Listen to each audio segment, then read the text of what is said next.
பேச்சும் கலைஞர் மூச்சும் எட்டு திக்கும் ஸ்டாலின் குரல்.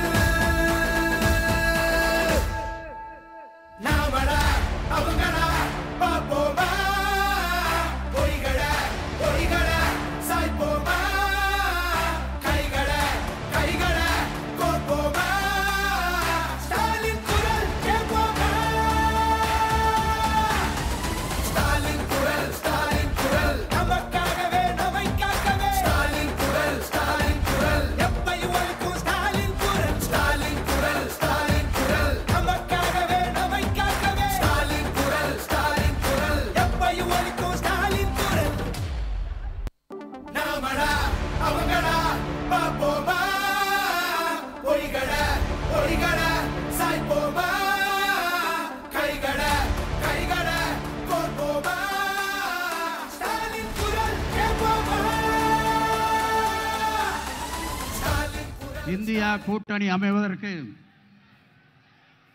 முழு முதல் காரணமாக இருந்த முக்கிய தலைவர்களில் ஒருவராக இதை முன்னெடுத்த நம்முடைய தமிழ்நாடு முதலமைச்சர், திராவிட முன்னேற்ற கழகத்துடைய ஒப்பற்ற தலைவர் தளபதி அவர்களையும், அதேபோல அகில இந்திய காங்கிரஸ் கட்சியினுடைய முக்கிய முன்னணி தலைவர்களில் முக்கியமானவரான நம்முடைய அன்பிற்கும் மரியாதைக்கும் உரிய ராகுல் காந்தி அவர்களையும் உங்கள் அத்தனை பேருடைய சார்பாக வருக வருக என்று வரவேற்கிறோம்.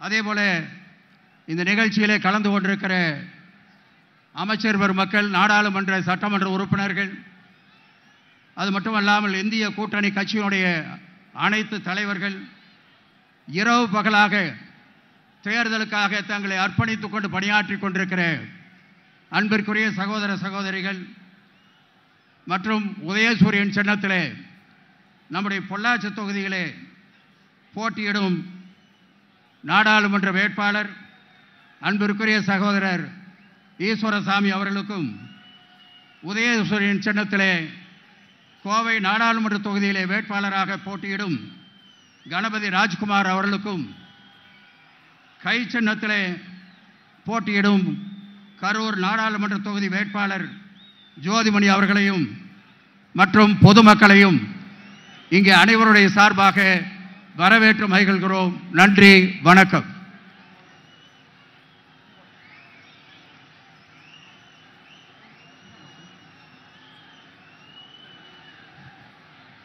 அடுத்து அன்பிற்கும் மரியாதைக்கும் உரிய தமிழ்நாடு காங்கிரஸ் கட்சியினுடைய தலைவர் அன்பிற்குரிய சட்டமன்ற உறுப்பினர் செல்வ பெருந்தகை அவர்கள் உருவாற்றுவார்கள்.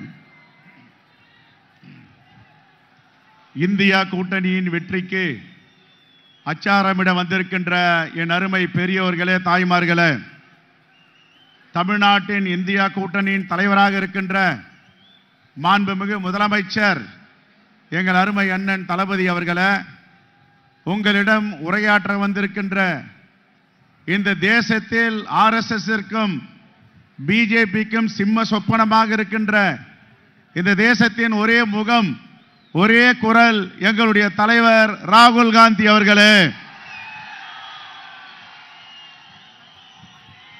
இதை தொகுத்து வழங்குகின்ற மாண்புமிகு அமைச்சர் அண்ணன் முத்துசாமி அவர்களே, திரு TRB ராஜா அவர்களே, வேட்பாளர் வெற்றி வேட்பாளர்களே, இந்த தேசத்தில் இந்த தேர்தல் என்பது சர்வாதிகாரத்திற்கும் ஜனநாயகத்திற்குமான தேர்தல். சர்வாதிகாரத்தை வீழ்த்த வேண்டும் என்றால் ஜனநாயகம் மலர வேண்டும். ஜனநாயகம் மலர வேண்டும் என்றால் இந்தியா கூட்டணியின் வேட்பாளர்கள் வெற்றி பெற வேண்டும். பெருவாரியான வாக்கு வித்தியாசத்தில் வெற்றி பெற வேண்டும். எடுப்பவருக்கும் கொடுப்பவருக்குமான தேர்தல். தமிழ்நாட்டு மக்களுடைய வரி பணத்தை எடுப்பவர் நரேந்திர மோடி, கொடுப்பவர் இங்கே மேடையில் இருக்கின்ற நம்முடைய தலைவர்கள். 10 ஆண்டுகளுக்கு முன்பு கொடுத்த வாக்குறுதியை ஒன்றும் நிறைவேற்றாத மோடி, 2 ஆண்டுகள் கொடுத்த வாக்குறுதியை நிறைவேற்றிய நம்முடைய மாண்புமிகு முதலமைச்சர் தளபதி அவர்கள் 2 ஆண்டுகளில் அவர் அறிவித்த வாக்குறுதி கொடுத்த 80 விழுக்காடை நிறைவேற்றி இருக்கிறார். கொடுத்ததை மட்டும் நிறைவேற்றவில்லை, தமிழ்நாட்டிற்கு கொடையாக முத்தான திட்டங்கள், மக்களை தேடி மருத்துவம், இல்லம் தேடி கல்வி, இன்றுயிர் காப்பம் 48, நான் முதல்வன், புதுமை பெண், காலை உணவு திட்டம். பெருந்தலைவர் காமராஜர் அவர்கள் மதிய உணவு திட்டத்தை கொண்டு வந்தார். நம்முடைய மாண்புமிகு முதலமைச்சர் அவர்கள் உலகத்திலே முதல் முறையாக காலை உணவு திட்டத்தை கொண்டு வந்திருக்கிறார். ஏராளமான குழந்தைகள் இன்று அவரை வாழ்த்திக் கொண்டிருக்கிறது. இந்தியா கூட்டணி வெற்றி பெறுவதற்கு, சர்வாதிகாரத்தை வீழ்த்துவதற்கு, ஜனநாயகம் மலர்வதற்கு இந்தியா கூட்டணி வேட்பாளருக்கு வாக்களிக்க வேண்டும். எங்களுடைய தலைவர் ராகுல் காந்தி அவர்கள் ஏற்கனவே உரிமை தொகை கொடுத்து வருகிறார். மாண்புமிகு முதலமைச்சர் அவர்கள் வேலையில்லா பட்டதாரிகளுக்கு வருடத்திற்கு 1 லட்சம் ரூபாய், தாய்மார்களுக்கு 1 லட்சம் ரூபாய், அமைப்பு சாரா தொழிலாளர்களுக்கு மோடி ஆட்சியிலே 170 ரூபாய், நாங்கள் ஆட்சிக்கு வந்தால் 400 ரூபாய் கொடுப்போம் என்று சூளுரித்திருக்கிறார்கள். என் அருமை பெரியோர்களே, தாய்மார்களே, உங்களுடைய விலை மதிக்க முடியாத வாக்குகளை ஜனநாயகத்தை காப்பதற்கு, சர்வாதிகாரத்தை வீழ்த்துவதற்கு உங்களுடைய விலை மதிக்க முடியாத வாக்குகளை இந்தியா கூட்டணி வேட்பாளருக்கு வாக்களியுங்கள், வாக்களியுங்கள் என்று கூறி விடைபெறுகிறேன். நன்றி, வணக்கம், ஜெய்ஹிந்த்.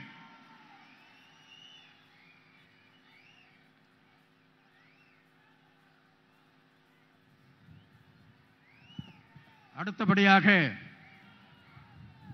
நம்முடைய தமிழ்நாட்டின் ஒப்பற்ற முதலமைச்சர், திராவிட முன்னேற்ற கழகத்தின் ஈடுணையற்ற தலைவர் தளபதி அவர்கள் உங்கள் முன்னிலையிலே உரையாற்றுகிறார்கள்.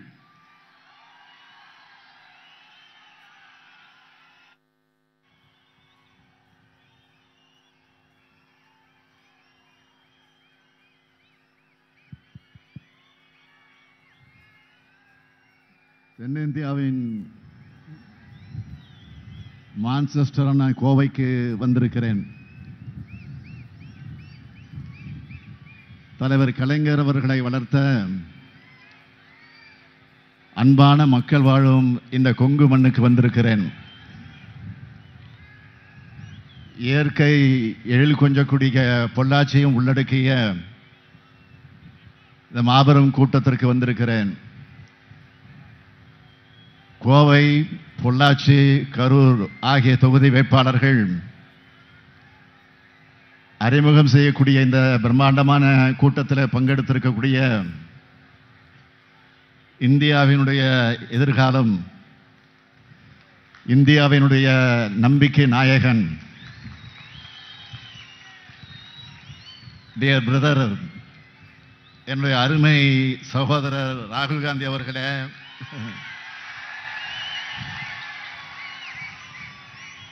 மாண்புமிகு அமைச்சர் பெருமக்களே, மாண்புமிகு அமைச்சர் முத்துசாமி அவர்களே, சக்கரபாணி அவர்களே, சுவாமிநாதன் அவர்களே, டிஆர்பி ராஜா அவர்களே, கயல்வெளி செல்வராஜ் அவர்களே,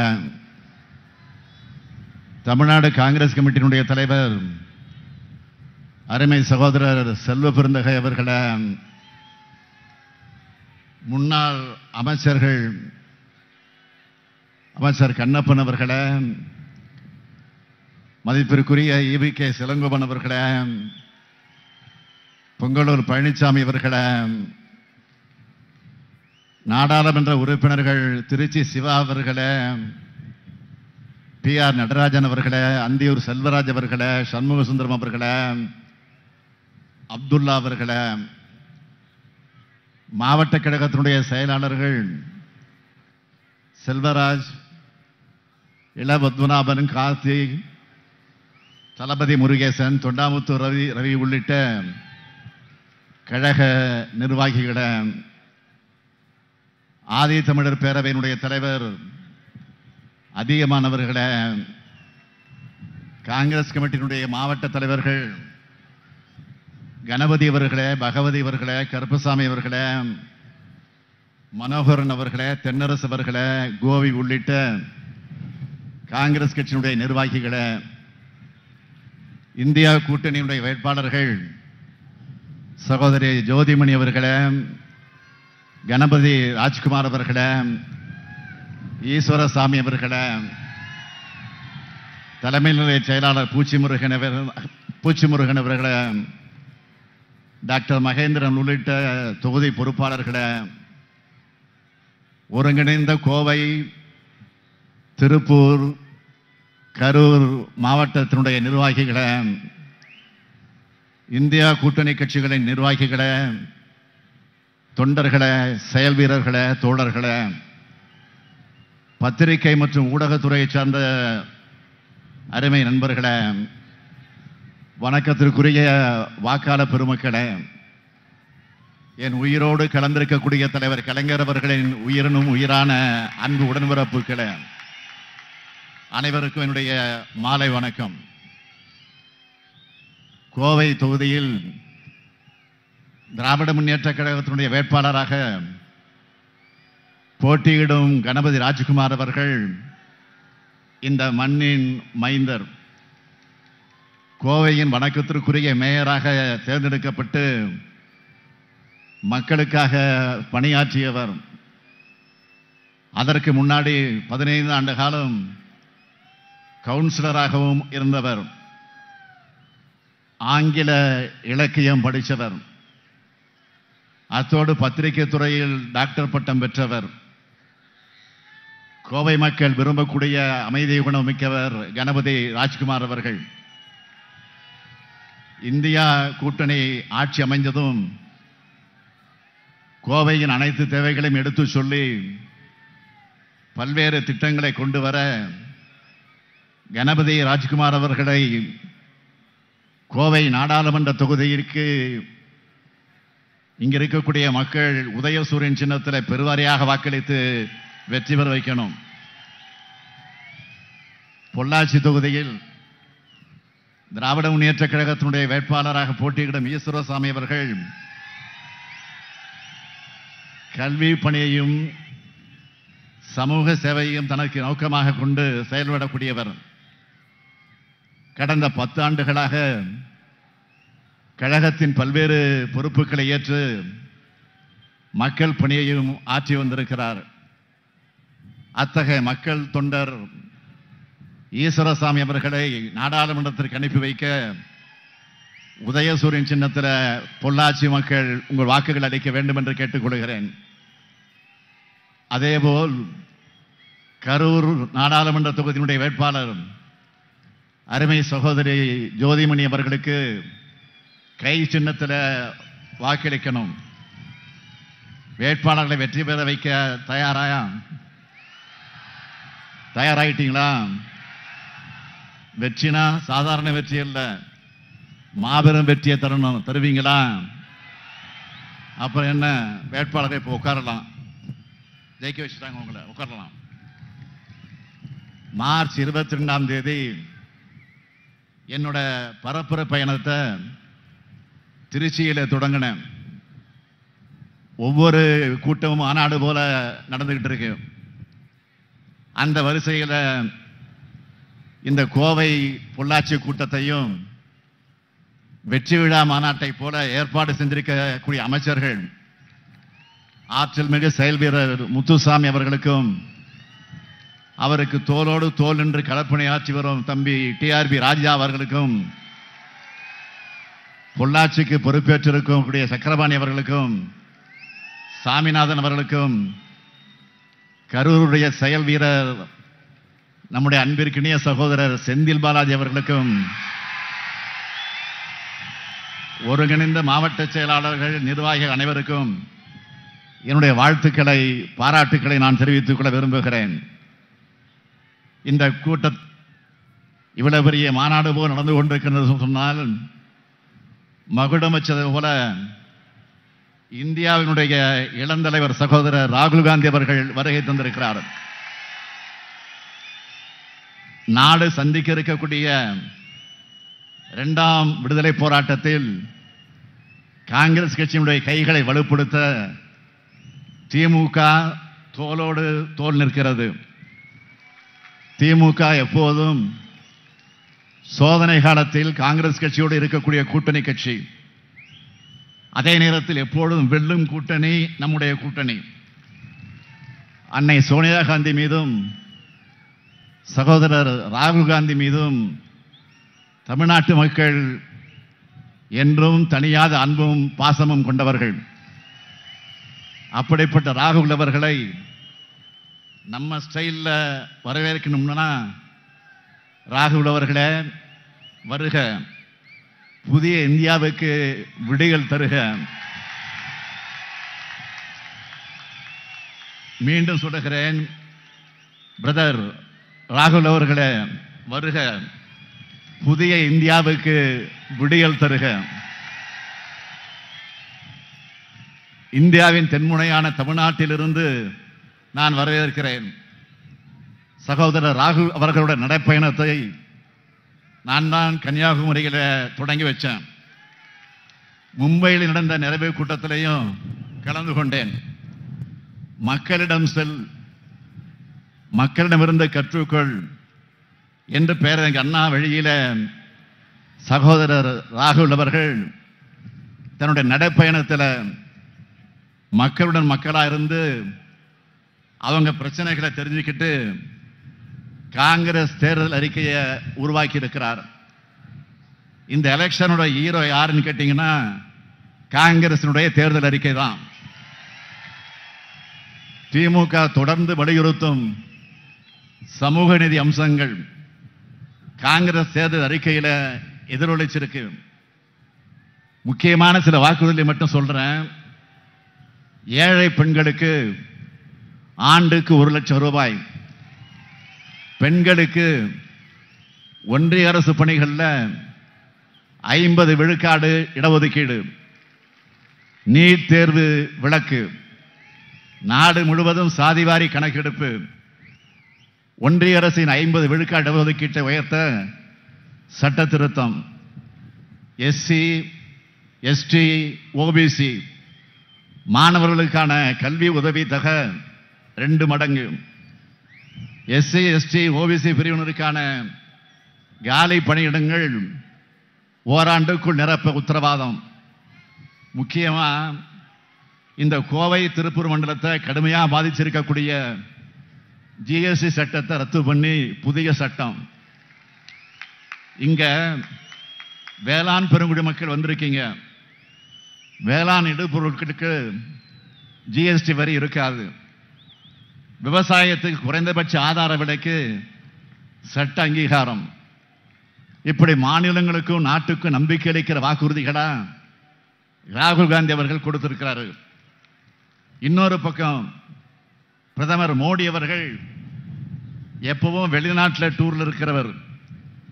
இப்போ தேர்தல் வந்துடுச்சுன்னு உள்நாட்டில் டூர்ல இருக்கார். இப்போ கூட்டங்களில் பேசுறாரு. அதுல எங்கேயாவது தன்னோட 10 ஆண்டு கால ஆட்சியோட சாதனைகளை எங்கேயாவது பேசுறாரா? இல்ல. அவர் பேசுறதெல்லாம் இந்தியா கூட்டணி கட்சிகளை வசைபாடுறது. அதுலயும் ஒரே பல்லவி, குடும்ப கட்சி, ஊழல் கட்சி. இதுக்கெல்லாம் நான் எத்தனையோ முறை பதில் சொல்லிட்டேன். அரசியலுக்கு யார் வேணா வரலாம், யாருக்கு நேரா பதவி வர்றதில்ல. தேர்தலில் நின்று மக்களை சந்திச்சு மக்களும் அவங்களோட செயல்பாடுகளை எடை போட்டு வாக்களிச்சாதான் பதவிக்கு வர முடியும். பிரதமர் மோடி அவர்கள் குடும்ப அரசியல்னு எங்களை மட்டும் அவர் அவமதிக்கல, எங்களை தேர்ந்தெடுத்த கோடிக்கணக்கான மக்களை அவர் அவமதிக்கிறாரு. அதே மாதிரி ஊழலை பத்தி பேசுறதுக்கு பிரதமர் வெட்கப்பட வேண்டாமா? ஊழலுக்கு ஒரு யூனிவர்சிட்டி கட்டினா அதுக்கு வேந்தரா இருக்கக்கூடியவர் யாருன்னு கேட்டீங்கன்னா அவருக்கு தான் அந்த தகுதி முழுசா இருக்கு. தேர்தல் பத்திரம்னு ஒரு நடைமுறையை கொண்டு வந்து ஊழலை சட்டபூர்வமாக்கினது யாரு? நீங்க தானே. மற்ற கட்சிகளும் அதுல நிதி வாங்கியிருக்கோம்னா நீங்க அந்த நடைமுறையை கொண்டு வந்ததுதான் காரணம். ஆனா நீங்க எப்படி நிதி வாங்கினீங்க? இடி, ஐடி, சிபிஐன்னு உங்க கூட்டணி அமைப்புகள் மூலமா ரைடு விட்டு மிரட்டி தேர்தல் பத்திரங்களை பெற்று பணம் பறிச்சது பாஜக. பாஜகவுக்கு பணம் கொடுத்த கம்பெனிகள் மேல எப்போ ரைடு விட்டீங்க? உடனே அவங்க என்னைக்கு பணம் கொடுத்தாங்கன்னு எல்லா தகவலும் இப்ப வெளியாகிட்டு இருக்க. அடுத்து பிஎம் கேஸ் நிதி, இதுல வசூல் பண்ண தொகையை பத்தி கேள்வி கேட்டா அது தனி அறக்கட்டளைன்னு சொல்றாங்க. அப்படின்னா ஏன் பிரதமர் பேர்ல ஆரம்பிச்ச ஆயிரக்கணக்கான கோடிகள், அந்த கோடிகளை ஏன் நிதியா வாங்கினீங்க? இதுக்கும் பதில் இல்லை. அடுத்து உங்க ஆட்சிக்கு சிஏஜி கொடுத்த சர்டிபிகேட் என்ன? 7 schemes, 7 lakh crore mega scam. இதை பத்தி ஏன் வாயை திறக்க மாட்டேங்கிறீங்க? இதை வெளியிட்ட தணிக்கைத்துறை அதிகாரிகள் 3 பேரை உடனே டிரான்ஸ்பர், பணியிட மாற்றம் செஞ்ச மர்மம் என்ன? அடுத்து ரஃபேல் ஊழல். காங்கிரஸ் ஆட்சியில் ஒரு விமானத்துக்கு 526 கோடி ரூபாய்க்கு ஒப்பந்தம் போட்டாங்கன்னா பாஜக ஆட்சியில் 1670 கோடி ரூபாய்க்கு வாங்கினாங்க. இதனால பயனடைந்தது யாருன்னு காங்கிரஸ் கேட்ட கேள்விக்கு இன்னைக்கு வர பிரதமர் பதில் சொல்லல. கார்பரேட்டுகளுக்கு பல ஆயிரம் கோடி ரூபாய்கள் கடன்களா தள்ளுபடி பண்ணிட்டு கார்பரேட் முதலாளிகளாகவே எப்படி அரசை நடத்துறீங்கன்னு சகோதரர் ராகுல் காந்தி அவர்கள் நாடாளுமன்றத்தில் அடுக்கடுக்கா கேள்வி எழுப்பினப்போ பதில் சொல்லாம பர்சனலா அட்டாக் பண்ணீங்க. அது மட்டுமா, அவருடைய எம்பி பதவியை பறிச்சீங்க. பிரதமர் மோடி அவர்களே, நீங்க ஊழலை பத்தி பேசலாமா? அது மட்டும் இல்ல, இப்ப ஊழல்வாதிகளுக்கு கேரண்டி கொடுக்கிற மேட் இன் பிஜேபி வாஷிங் மிஷினை வச்சு ஊழல் கரை படிஞ்சவங்களை சுத்தப்படுத்துறீங்கள. இனியும் நீங்க ஊழலை பத்தி பேசினா கிராமத்தில் சொல்லுவாங்கல்ல, யோகியம் வரான் சொம்பு எடுத்து உள்ள வைன்னு. அப்படித்தான் மக்கள் சொல்லுவாங்க. 10 ஆண்டுகள் ஆட்சி செய்தோம், சாதனைகள்னு தமிழ்நாட்டுக்கு சிறப்பு திட்டங்கள்னு எதையும் செய்ய சொல்ல முடியாம பிரதமர் ஒரு பக்கம்னா, இன்னொரு பக்கம் 10 ஆண்டுகள் தமிழ்நாட்டை சீரழிச்ச பழனிசாமி. நடக்கிறது இந்தியாவை யார் ஆளணும் என்பதற்கான நாடாளுமன்ற தேர்தல். இந்தியா கூட்டணி தான் ஆளணும்னு நாம் சொல்றோம்.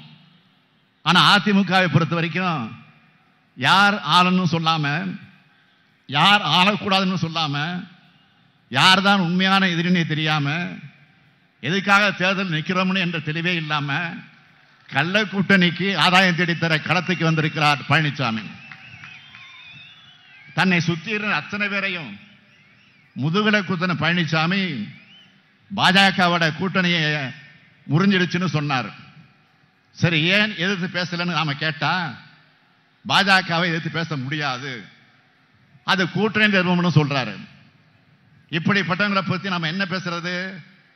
ஒரே வரியில சொல்லணும்னா இது சிம்பிளி வேஸ்ட். நம்மளை பொறுத்த வரைக்கும் 3 ஆண்டுகள்ல நம்ம திராவிட மாடல் அரசு எத்தனையோ சாதனைகள் செஞ்சிருக்கு. நம்முடைய சாதனைகளை தான் அடையாளமாக காட்டி நாம வாக்கு கேட்கிறோம்.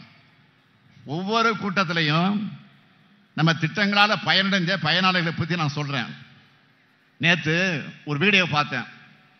அதுல பயனடையாத ஒரு மகளிர்கிட்ட ஒருத்தர் போய் ஓட்டு கேட்கிறாரு.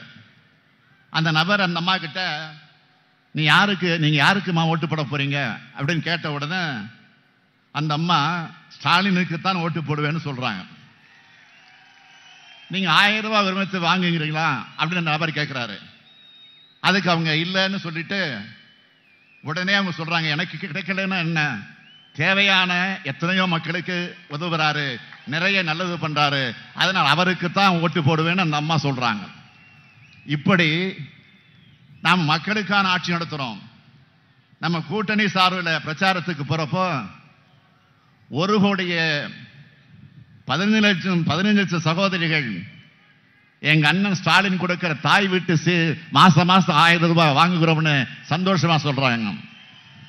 அது மட்டுமல்ல, நான் ஆட்சி பொறுப்பெடுத்துக் கொண்ட அடுத்த நாள்ல இருந்து தமிழ்நாட்டு மகளிர் சுதந்திரமா கட்டணம் இல்லாம விடியல் பேருந்துல பயணம் மேற்கொள்றாங்கல்ல. நான் அடிக்கடி ஒன்று சொல்லுவேன், கல்விதான் யாராலும் திருட முடியாத சொத்து. அதுவும் ஒரு பெண் குழந்தை படிச்சா ஒரு தலைமுறையே படிச்சதுக்கு சமம். அதனாலதான் உயர்கல்விக்கு வர மாணவிகளுக்கு மாதம் 1000 ரூபாய் தரக்கூடிய புதுமை பெண் திட்டத்தை செயல்படுத்துறோம். இதே மாதிரி அடுத்து மாணவர்களுக்கும் தமிழ் புதல்வன் என்ற பேரில் மாசம் 1000 ரூபாய் தரப்போறோம் விரைவில். இது மட்டுமல்ல, நம்முடைய எதிர்கால தலைமுறையான குழந்தைங்களோட ஆரோக்கியத்தை கருதி பசி இல்லாமல் படிக்கணும். அது இந்தியாவிலே முதல் மாநிலமா முதலமைச்சரின் காலை உணவு திட்டத்தை தொடங்கி 16 லட்சம் குழந்தைகளுக்கு சுவையான காலை உணவு அளிக்கிறோம். இது இப்போ கனடா நாடு, உலகத்திலே மிகப்பெரிய நாடு, அமெரிக்காவுக்கு பக்கத்தில் இருக்கிற நாடு கனடா நாடு, அந்த நாட்டில் இப்போ எதிர்கொண்டிருக்கு. இளைஞர்கள் வேலைவாய்ப்பு பெறணும்னு தங்களுடைய திறன்களை மேம்படுத்திக்க நான் முதல்வன் திட்டத்தை செயல்படுத்திக்கிட்டு இருக்கோம். நாம் ஆட்சிக்கு வந்து 3 ஆண்டுகளில் 77,78,000 புதிய வேலைவாய்ப்புகள் நம்முடைய இளைஞர்களுக்கு கிடைச்சிருக்கா. அதுக்கு EPFO புள்ளி விவரம் தெளிவாக சொல்லுது. இது மாநில அரசோட புள்ளி விவரம் அல்ல, ஒன்றிய அரசோட புள்ளி விவரம். மக்களை தேடி மருத்துவ திட்டத்தால் 1 கோடி பேருக்கு மேல பயனடைந்திருக்காங்க. இப்படி திமுக எப்பவும் சொன்னதை செய்வோம், செய்வதை சொல்லுவோம் நிரூபிச்சு இருக்கிற கட்சி மட்டும் இல்ல, இந்த ஸ்டாலின் ஆட்சியில் சொல்லாததையும் செய்வோம்னு காட்டியிருக்கோம். அது மட்டுமல்ல, உலகத்திற்கே கோவையை தெரியும் என்றால் அதற்கு காரணம் அறிவியல் மேதை GD நாயுடு என்பது உங்களுக்கு என்றால் தெரியும். GD நாயுடு ஒரு பெரிய மேதை, அறிவியல் மேதை. அவரோட இந்த கோவை மண்ணில் உலகத்தரத்தில் பிரம்மாண்டமான நூலகத்தை அறிவியல் மையமா திராவிட மாடல் அரசு கோவையில் அமைக்க போகுது. இப்படி தமிழ்நாட்டில் ஒவ்வொரு மாவட்டமும் ஒவ்வொரு குடும்பமும் பயனடைய வேண்டும் என்று பார்த்து பார்த்து திட்டங்களை செயல்படுத்திக்கிட்டு இருக்கோம். கடுமையான நிதி நெருக்கடிக்கு இடையிலையும் இவ்வளவு செய்யறோம்னா நம்ம இந்தியா கூட்டணி அரசு அமையும் போது எவ்வளவு செய்ய முடியும் நினைச்சு பாருங்க. அதற்கு முன்னோட்டமா திமுக சார்பில் என்னவெல்லாம் செய்வோம்னு தேர்தல் வாக்குறுதியில் கொடுத்திருக்கிறோம். அதுல தலைப்பு செய்திகளை மட்டும் சொல்றேன் சுருக்கமா. வியாபாரிகளுக்காக இரவு நேரங்களில் கோவையிலிருந்து தென் மாவட்டங்களுக்கு ரயில் சேவை, பொள்ளாச்சி இளநீருக்கும் மற்றும் தேங்காய்க்கும் புவிசார் குறியீடு, பொள்ளாச்சியில் குளிர்பதன கிடங்கு, பொள்ளாச்சியில் ரயில் நிலையம் புனரமைப்பு, சேரன் எக்ஸ்பிரஸ் பொள்ளாச்சி வரை நீட்டிப்பு, கோவை மெட்ரோ திட்டம் திருப்பூர் வரை நீட்டிப்பு, மேட்டுப்பாளையம் சத்தியமங்கலம் கோபிச்செட்டிப்பாளையம் ஈரோடு அகல ரயில் பாதை திட்டம், மக்காச்சோளம் சோயா போன்ற முக்கிய இடுபொருள்களின் தானியங்களின் விலையை குறைக்க ரயில்வேயிலே கட்டண சலுகை. அது மட்டுமல்ல, 10 ஆண்டுகளா தொடர்ந்து உயர்த்தப்பட்ட பெட்ரோல், டீசல், கேஸ் இதனுடைய விலை குறைக்கப்படும். சிறுபான்மையின மக்களுக்கு எதிரான சட்டங்கள் ரத்து செய்யப்படும். தொழிலாளர் விரோத சட்டங்கள் மறுசீரமைப்பு செய்யப்படும். கூட்டுறவு அமைப்புகளையும் வங்கிகளையும் விவசாயிகள் வாங்கியிருக்கக்கூடிய கடனையும் வட்டியும் தள்ளுபடி செய்வோம். உழவர்களுடைய வேளாண் விளைபொருட்களுக்கு மொத்த உற்பத்தி செலவுடன் 50 விழுக்காடு என்பதை வலியுறுத்தி குறைந்தபட்ச ஆதரவு விலை நிர்ணயம். தேசிய நெடுஞ்சாலைகளில் இருக்கக்கூடிய சுங்கச்சாவடிகள் முற்றிலுமாக அகற்றப்படும். 100 நாள் வேலை திட்டத்தில் வேலை நாட்கள் இனி 150 நாட்களாக உயர்வு. 1 நாள் ஊதியமாக 400 ரூபாய். மாணவர்களுடைய கல்வி கடன் முற்றிலுமாக தள்ளுபடி. வங்கிகளில் மினிமம் பேலன்ஸ் இல்லாதப்போ விதிக்கப்படக்கூடிய அபராதம் நீக்கப்படும். இதையெல்லாம் இந்தியா கூட்டணி ஆட்சியில வலியுறுத்தி நிறைவேற்றி திமுக சொன்னதை செய்யும்னு மீண்டும் நிரூபிப்போம். இப்படி நாட்டு மக்களுக்காக நன்மை செய்ய நம்மை பணியாற்றி இருந்தா தொழில்நுட்பம் மிகுந்த இந்த கோவையை கடந்த 10 ஆண்டா பாஜக எப்படியெல்லாம் நாசமாக்கி இருக்குன்னு சொல்லட்டுமா? பாஜக ஆட்சியில் 2 பெரிய தாக்குதல் நடந்துச்சு.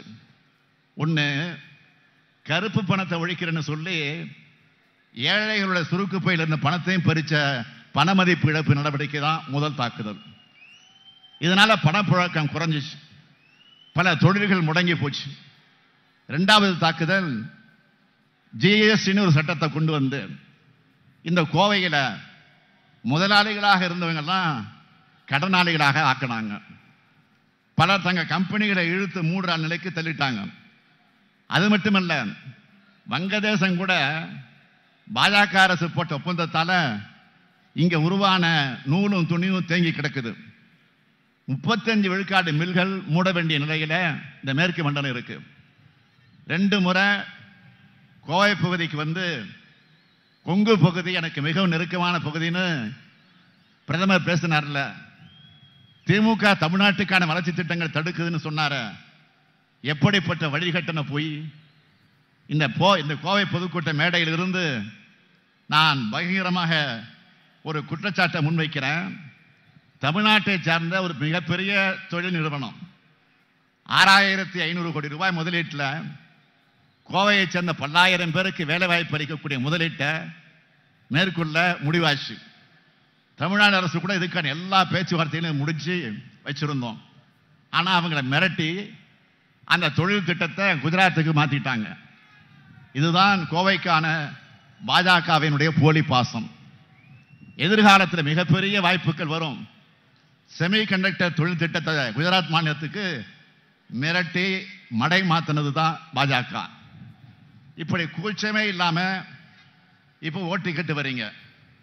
கோவையில் இருக்கக்கூடிய இளைஞர்களுக்கு வேலை வாய்ப்பு கிடைக்கிறது, உங்களுக்கு பிடிக்கலையா? கோவை மக்கள் மேல் ஏன் உங்களுக்கு இவ்வளவு வன்மம், ஏன் கோபம்? கோவை மக்கள் அமைதியை விரும்பக்கூடிய மக்கள். அமைதியான இடத்திலிருந்து தான் தொழில் வரும், தொழில் வளரும், தொழில் வளர்ச்சி இருக்கும், நிறுவனங்களை நடத்த முடியும். பாஜக போன்ற கலவர கட்சிகளை உள்ள விட்டா அமைதி போய்விடும், தொழில் வளர்ச்சி போய்விடும், நிறுவனங்களை நிம்மதியாக நடத்த முடியாது. தமிழ்நாட்டின் வளர்ச்சியை தடுக்கிறது யாருன்னு தமிழ்நாட்டு மக்களுக்கு நல்லா தெரியும். அதனால பிரதமர் இங்கே வந்து இட்லி பிடிக்கும், பொங்கல் பிடிக்கும், தமிழ் பிடிக்கும், தமிழ் பிடிக்கும்னு பேசுகிற போலி முகமுடி மொத்தமாக இப்போ கிழிஞ்சு தொங்கிடுச்சு. இப்படி கோவை வேண்டாம், தமிழ்நாடு வேண்டாம்னு புறக்கணிச்ச மோடிக்கு இப்போ தமிழ்நாடு சொல்ல வேண்டியது என்ன தெரியுமா? வேண்டாம் மோடி. சத்தமா சொல்ல வேண்டாம், சத்தமா வேண்டாம், சத்தமா வேண்டாம், வேண்டாம். தெற்கிலிருந்து வருகின்ற குரல் இந்தியா முழுக்க கேட்கட்டும். தமிழ்நாட்டு வளர்ச்சியை தடுத்தா, தமிழ் மொழியை புறக்கணிச்சா, தமிழ் பண்பாட்டு மேல தாக்குதல் நடத்தினா தமிழ்நாட்டு மக்களோட பதில் எப்படி இருக்கும்னு ஏப்ரல் 19ஆம் தேதி உங்கள் வாக்குகள் மூலமாக காமிக்கணும். பாஜக கூட்டணியையும் பாஜகவோட பி டீமான அதிமுக கூட்டணியும் ஒரு சேர வீழ்த்தணும். இந்தியா கூட்டணிக்கு நீங்கள் அளிக்கும் வாக்கு இந்தியாவை காக்கட்டும், தமிழ்நாட்டை காக்கட்டும், நம்ம எதிர்கால தலைமுறையை காக்கட்டும், பாசிசத்தை வீழ்த்த இந்தியாவை காக்க உங்கள் ஸ்டாலின் அழைக்கிறேன். 40 நமதே, நாடும் நமதே, 40 நமதே, நாடு நமதே. நன்றி, வணக்கம்.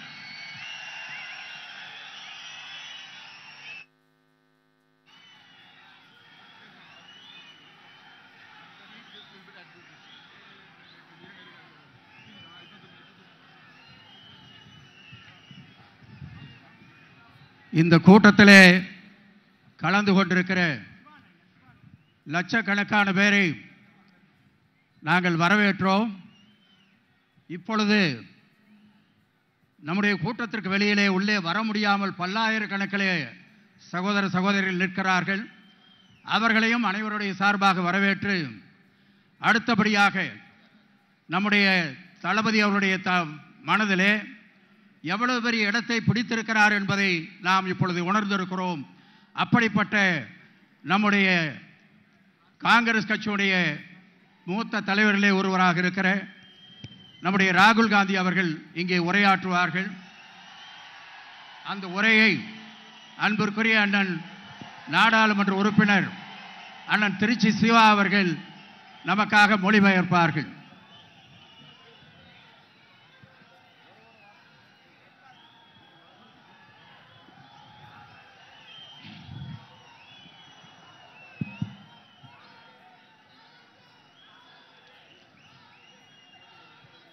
तिरु Stalin ji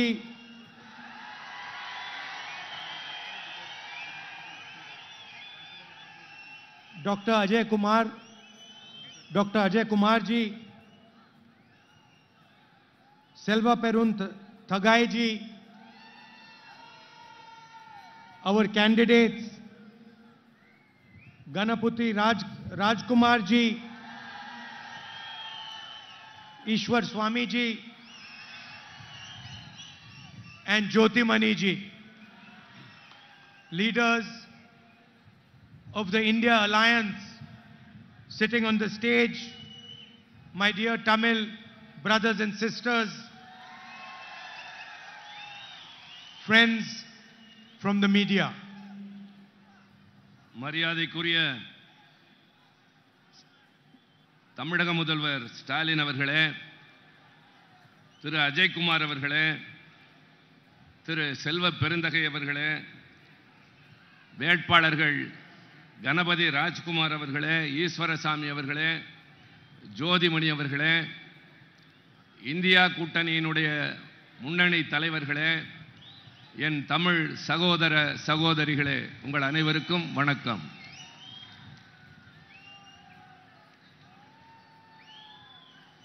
I love coming to Tamil Nadu. The moment I land in Tamil Nadu, my mood improves. நான் தமிழக மக்களை மிகவும் அன்புடன் நேசிக்கின்றேன். And I love Tamil Nadu for many, many reasons. For me, the people of this state, your language, your history, they are a guide. They show me and give me direction. நான் தமிழக மக்களை நேசிப்பதற்கு பல்வேறு காரணங்கள் இருக்கின்றன. உங்களுடைய மொழி, உங்களுடைய கலாச்சாரம், உங்களுடைய வரலாறு, இவைகளெல்லாம் எனக்கு மிகவும் பிடித்தது. The affection and love all people of Tamil Nadu give me helps me in my work and inspires me. உங்களுடைய பல்வேறு நடவடிக்கைகள், உங்கள் வரலாறு எல்லாம் என்னை பெரிய அளவிலே மனதிலே நிலைத்து நிற்கின்றது. So it is always a pleasure for me to come here and speak to you. Mike? உங்களுக்கு முன்னால் இப்பொழுது நான் சில முக்கியமானவற்றை சொல்ல இருக்கின்றேன். Today, there is an ideological war taking place in India.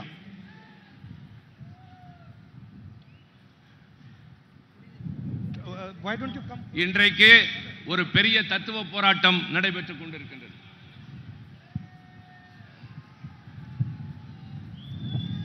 It's windy, so it's difficult to translate.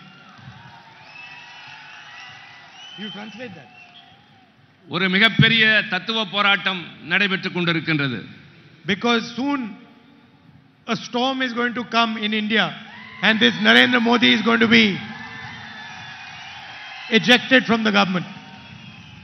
Narendra Modi அவருடைய அரசு போக வேண்டிய நேரம் இது.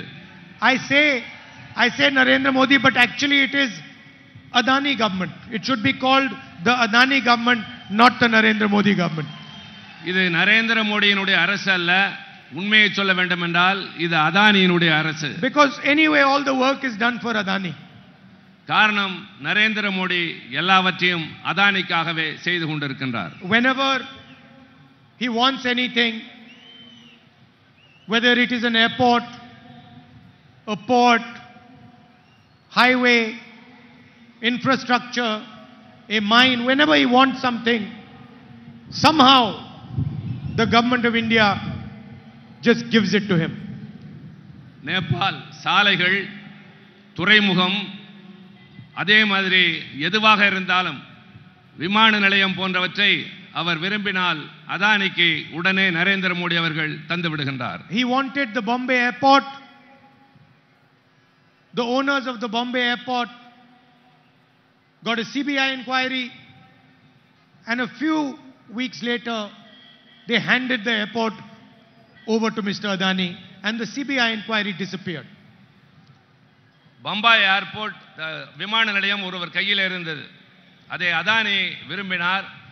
சில மாதங்களுக்குள் அவர் அதை கொடுத்தாக வேண்டிய கட்டாயம் ஏற்பட்டது. So anything he wants, he just gets. அவர் எதை விரும்பினாலும் உடனடியாக எளிதாகவே பெற்றுக்கொண்டார். I gave a speech in Parliament about how Mr. Adani is handed every single business in India, and immediately the government reacted against me.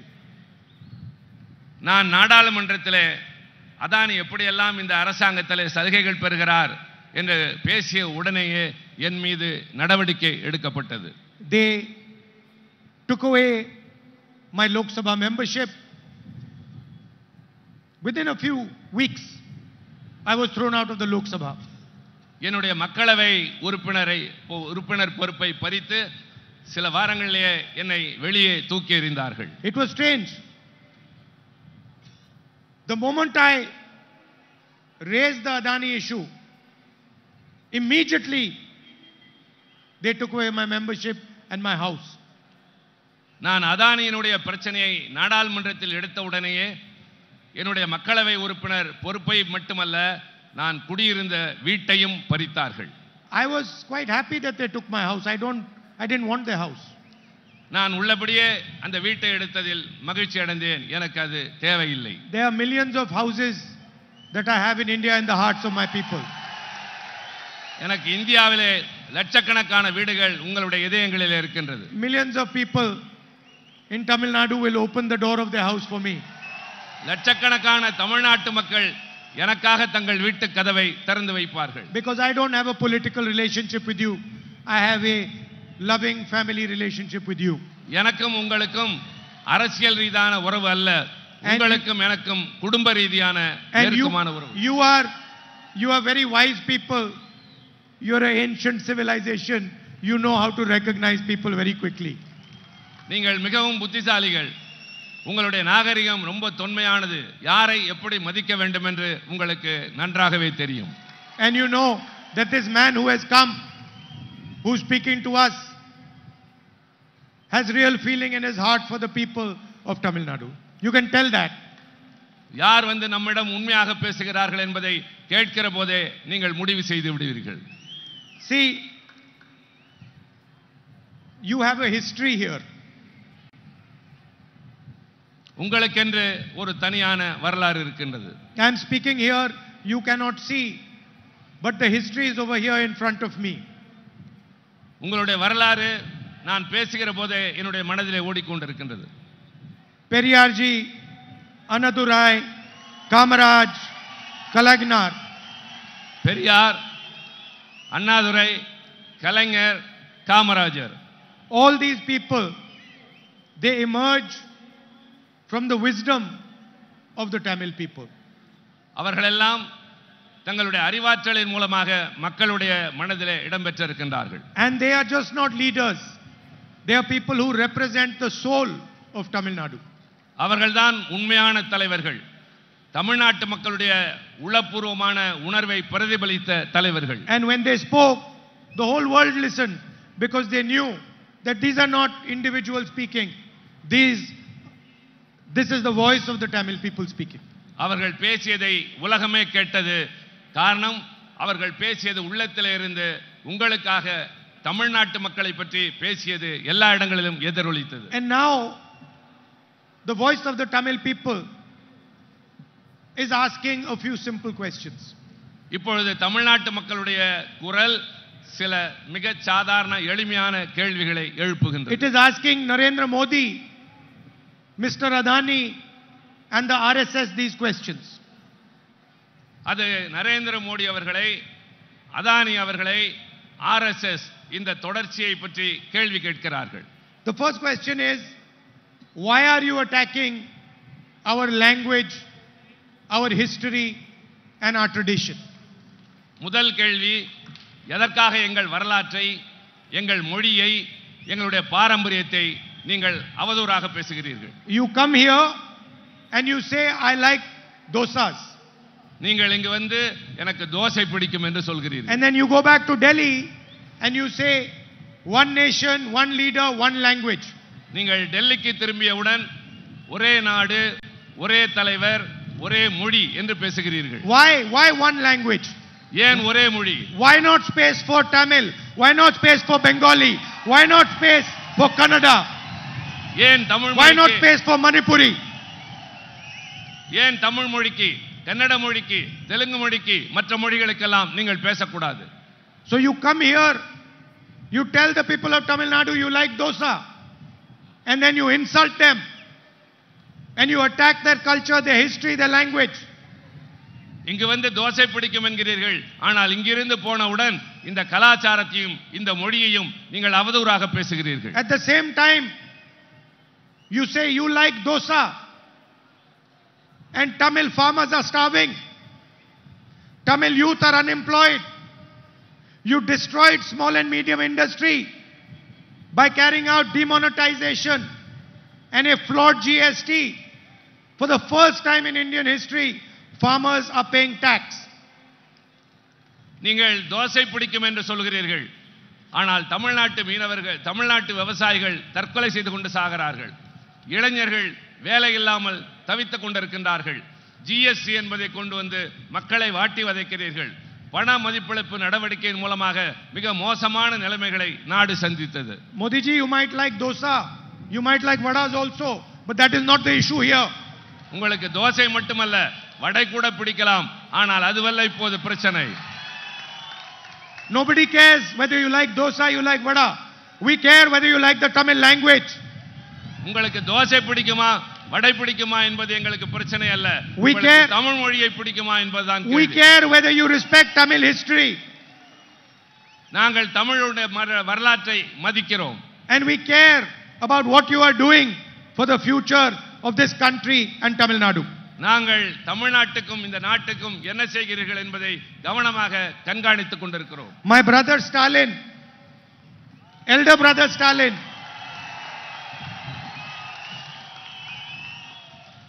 I don't call any other politician brother, huh? என்னுடைய அண்ணன் மு.க. ஸ்டாலின், நான் வேறு யாரையும் இப்படி அழைப்பது இல்லை. He said that the biggest scam in the world is the electoral bond scam. அவர் இங்கே பேசுகிற போது சொன்னார், ஒரு மிகப்பெரிய ஊழல் இந்த நாட்டிலே நடந்திருக்கிறது, அதுதான் தேர்தல் பத்திர ஊழல். He said BJP is running a washing machine. BJP என்கின்ற அந்த கட்சி ஒரு சலவை மிஷினை வைத்திருக்கின்றது. What was the system? I'll explain you the system.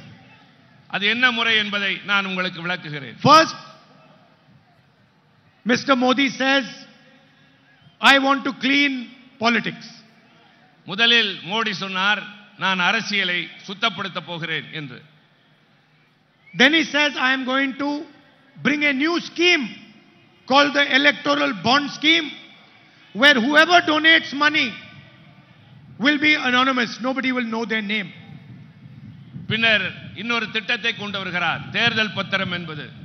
அந்த அடிப்படையில் யார் பணம் கொடுத்தாலும் அவர்கள் யார் என்று வெளியே தெரியாது. Doesn't matter how much money they give, nobody will know their name. அவர்கள் எவ்வளவு வேண்டுமானாலும் கொடுத்திருக்கலாம், ஆனால் அவர்களுடைய பெயர், அவர்கள் யார் என்று யாருக்குமே தெரியாது. After a few years, the Supreme Court of India says this scheme is illegal.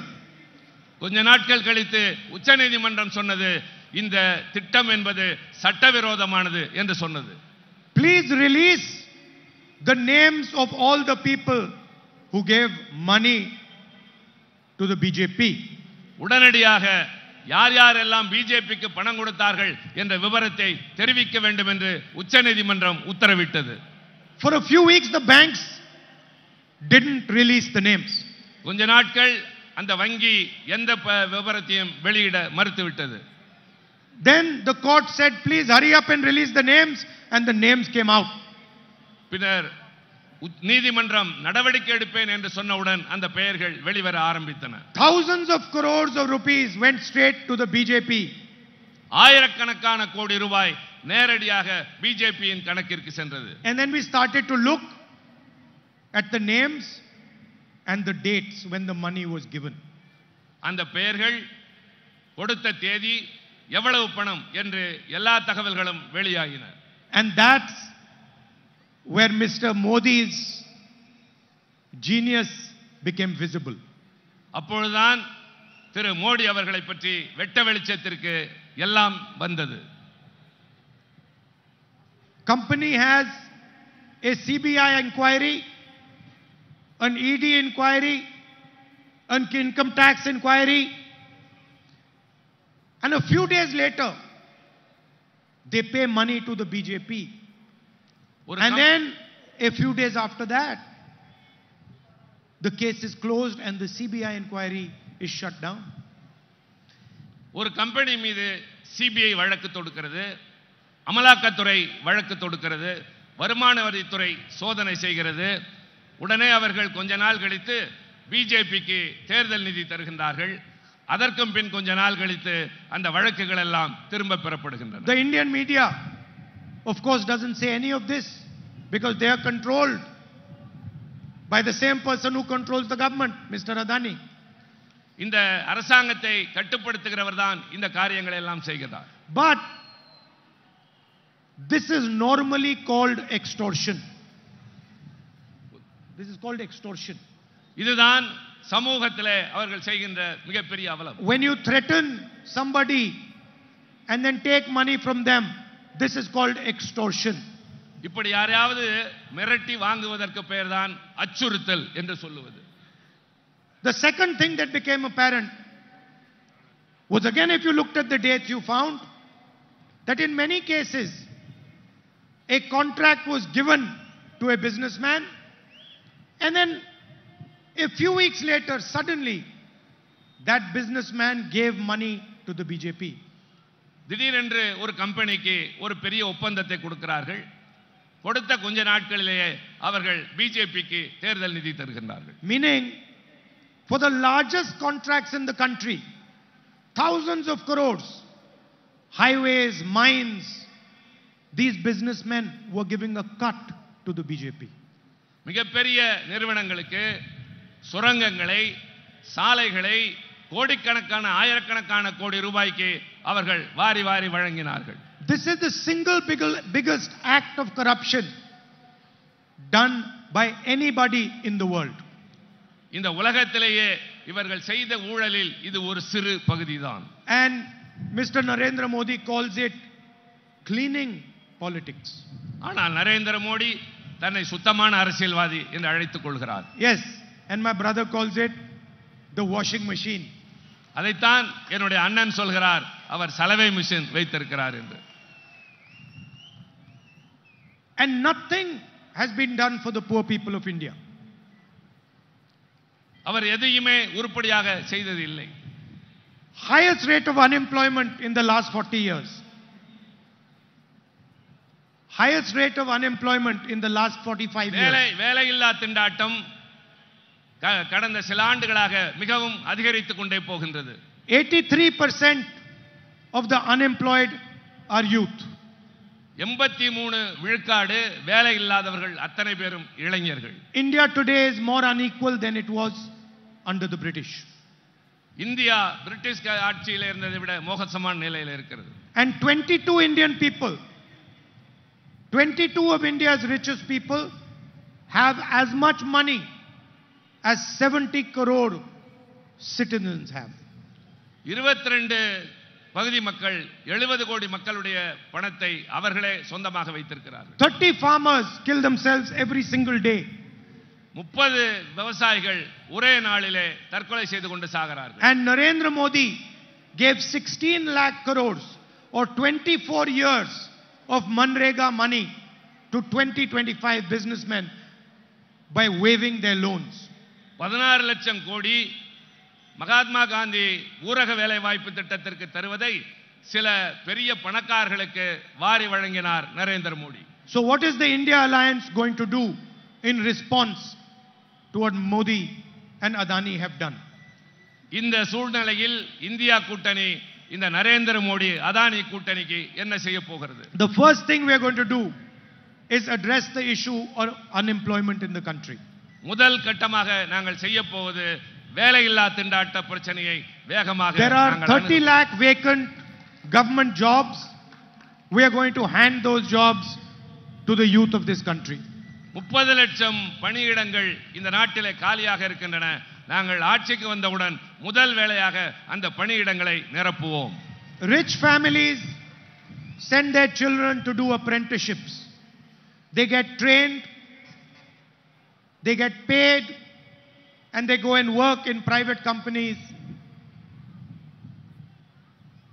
இளைஞர்கள் தனியார் நிறுவனத்துக்கு அனுப்பப்படுவார்கள். அங்கே அவர்கள் அப்ரண்டிஸ்ஷிப் என்ற பயிற்சி பெறுவார்கள். அந்த காலகட்டத்திலே அவர்களுக்கு ஊக்கத்தொகை தரப்படும். But poor people cannot send their children to get an apprenticeship. ஆனால் ஏழை மக்களால் அந்த அப்ரண்டிஸ் பண்ணுவதற்கு முடியாத சூழல். An apprenticeship is a stepping stone into employment. It is the first step of employment. இந்த பயிற்சி என்று சொல்லுகின்ற அப்ரண்டிஸ்ஷிப் என்பது வேலை பெறுவதற்கான முதல் கட்டம். So we are going to pass a historic right to apprenticeship law for all Indian youngsters. நாங்கள் சரித்திர சிறப்புமிக்க ஒரு சட்டத்தை கொண்டு வர போகிறோம். அப்ரண்டிஸ்ஷிப் சட்டம் என்ற ஒன்று. Just like we passed the guaranteed work scheme, we are going to pass a guaranteed apprenticeship scheme. Any graduate, any diploma holder can ask the government of India for an apprenticeship, and he will be given an apprenticeship in the private sector, in the public sector, in government offices, and he will be paid ₹1,00,000 for a year of work and training. வேலைவாய்ப்பு உறுதி சட்டம், apprenticeship உறுதி சட்டம் கொண்டு வரப்போகின்றோம். Diploma படித்தவர்களோ பட்டதாரிகளோ யாராக இருந்தாலும் எங்களை உடனே அணுகலாம். அப்ரண்டிஸ்ஷிப் வேண்டும் என்று. அப்படிப்பட்டவர்களுக்கு ஒரு ஆண்டுக்கு ₹1,00,000 அவர்களுக்கு தரப்படும். I am aware, as most people are,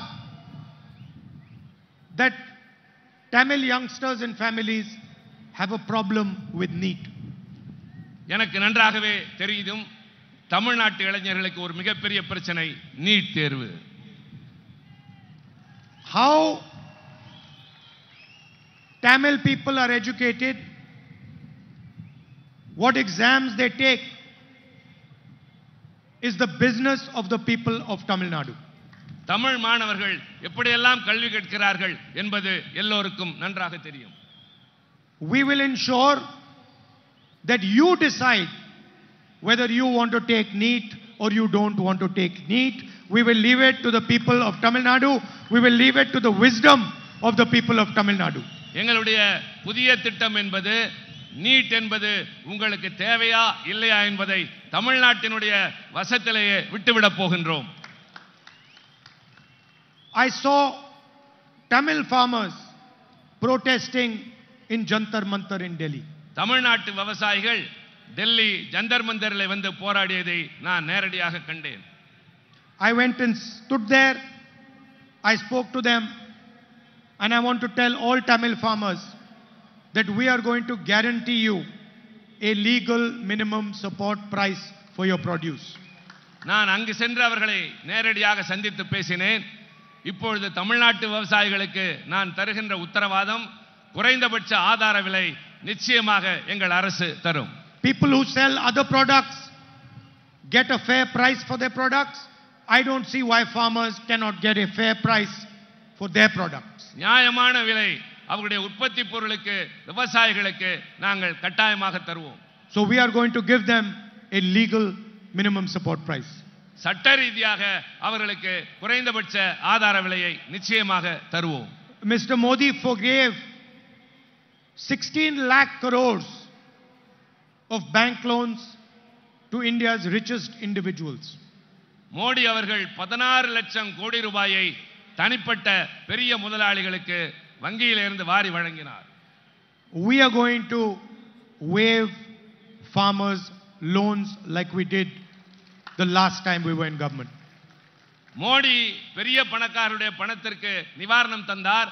ஆனால் நாங்கள் வந்து விவசாயிகளுடைய கடனை தள்ளுபடி செய்வோம். Women are the backbone of any society, and they look after and protect the next generation. அடுத்த தலைமுறை போராடுவதற்கு முன்னால் அவருடைய தேவைகள் நிறைவேற்றப்படும். The India Alliance government that comes to power in 2024 is going to take a revolutionary and historic action, never before taken in any country the size of India. வரலாற்று சிறப்புமிக்க இந்த 2024இல் எங்கள் ஆட்சி பொறுப்பேற்றவுடன் வரலாற்று சிறப்புமிக்க எல்லோருடைய மனதிலே நிற்கக்கூடிய மிகப்பெரிய சட்டங்களையும் திட்டங்களையும் நாங்கள் இதுவரை உலகத்திலே இல்லாத அளவிற்கு கொண்டு வர திட்டமிட்டு இருக்கின்றோம். Narendra Modi and the Adani policies have created two Indias. One India of billionaires and the other India of poor people. Narendra Modi Adani கூட்டணி என்பது இந்தியாவில் இரண்டு பிரிவு மக்களை உருவாக்கி இருக்கிறது. ஒன்று மிகப்பெரிய கோடீஸ்வரர்கள், இன்னொன்று ஏழைகள். We have decided that we are going to end poverty in this country. நாங்கள் முடிவெடுத்திருக்கிறோம், இந்த நாட்டில் வறுமையை முற்றிலுமாக நாங்கள் இல்லாமல் செய்து விடுவோம். Every single family, every single Indian family below the poverty line, in every single family we are going to choose one woman and we are going to put 1 lakh rupees into her bank account every year. 8,500 rupees a month, 1 lakh rupees a year, and it is going to happen until that family is out of poverty. If it is not out of poverty, they will keep getting that 1 lakh rupees a year, 8,500 rupees a month. வறுமை கோட்டுக்கு கீழே வாழ்கின்ற இந்தியாவில் இருக்கிற ஒவ்வொரு குடும்பத்தையும் தேர்ந்தெடுத்து அதில் யாராவது ஒரு பெண்ணுக்கு ஒரு மாதம் 8,500 ரூபாய் என்று ஒரு ஆண்டுக்கு 1 லட்சம் ரூபாய் தருவோம். வறுமை அவர்களை விட்டு போகிற வரை இந்த 1 லட்சம் ரூபாய் நாங்கள் தந்து கொண்டே இருப்போம். And we are going to double the wages of Asha and Anganwadi workers. Asha anganwadi ஊழியர்களுக்கு நாங்கள் சம்பளத்தை இரட்டிப்பாக மாற்றி தருவோம். As far as social justice is concerned, Stalin made our position very clear. சமூக நீதியை பொறுத்தவரை திரு ஸ்டாலின் அவர்கள் தெளிவாகவே சொல்லியிருக்கின்றார். There has been an artificial barrier of 50% that has been placed on reservation. We are going to remove that barrier. ஒரு செயற்கையான தடை இருக்கிறது. இடஒதுக்கீடு என்பதற்கு 50 விழுக்காடு உச்சவரம்பு இருக்கின்றது. நாங்கள் ஆட்சிக்கு வந்தவுடன் அந்த உச்சவரம்பை நீக்குவோம். And we are going to carry out a national caste census and an economic and asset survey of the country, so we know the actual condition of social justice in India today. இந்தியாவிலே ஒட்டுமொத்தமாக ஜாதிவாரி கணக்கெடுப்பை நாங்கள் எடுப்போம். அதே மாதிரி பொருளாதார நிலையை எடுப்போம். சமூக நீதி என்பதை நிலைநாட்ட நாங்கள் உங்களுக்கு உத்தரவாதம் தருகின்றோம். These are just some of the policies that the India Alliance is going to implement. நாங்கள் செய்ய இருப்பதில் மிகச் சில கொள்கைகளை தான் உங்கள் முன்னால் இப்போது நான் சொல்லி இருக்கின்றேன்.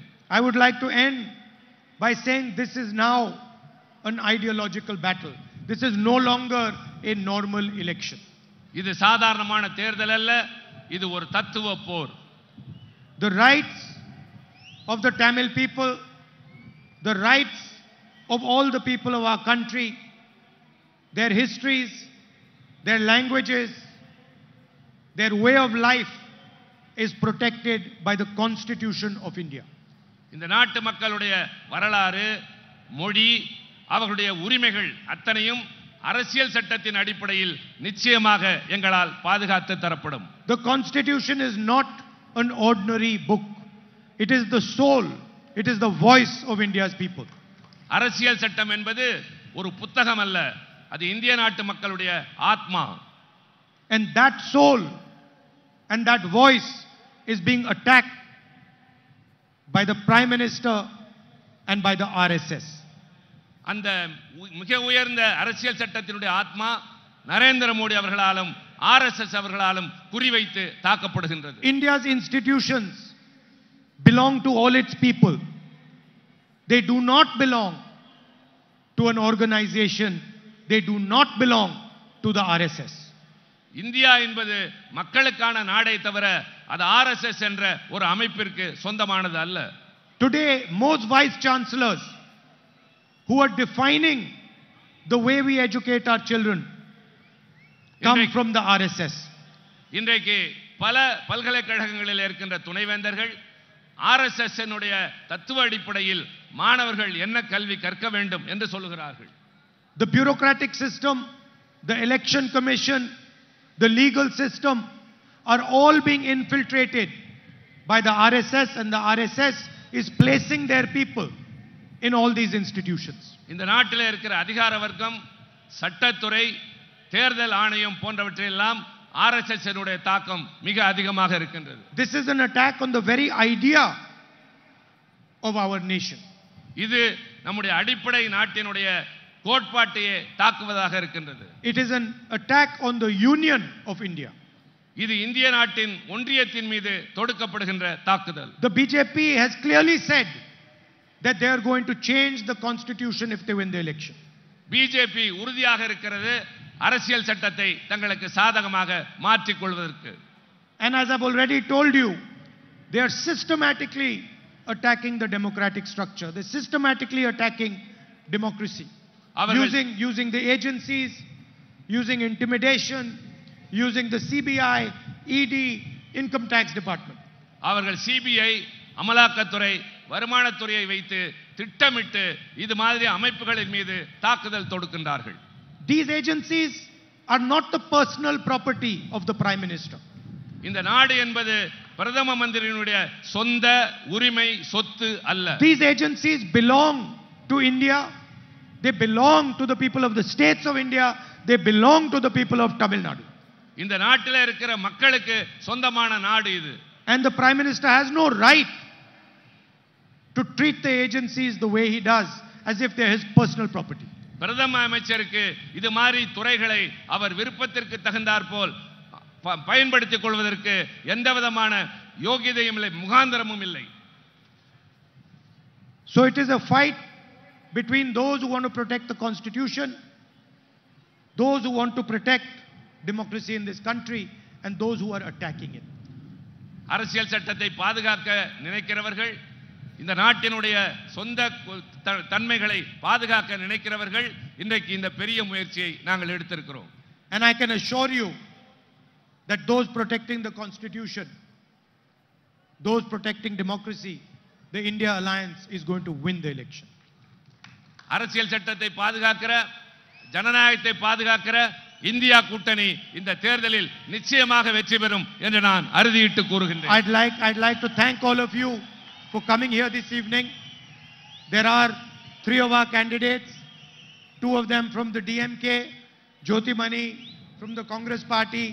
Please do support them and make sure they win with a thumping majority. Thank you very much. Nandri. நீங்கள் இங்கு வந்ததற்கு நன்றி தெரிவிக்கிறேன். 2 திமுக வேட்பாளர்களும் ஒரு காங்கிரஸ் கட்சி வேட்பாளர் நிற்கிறார். அவர்களுக்கு ஆதரவளித்து வெற்றி பெற செய்ய கேட்டுக்கொள்கிறேன். நன்றி, வணக்கம்.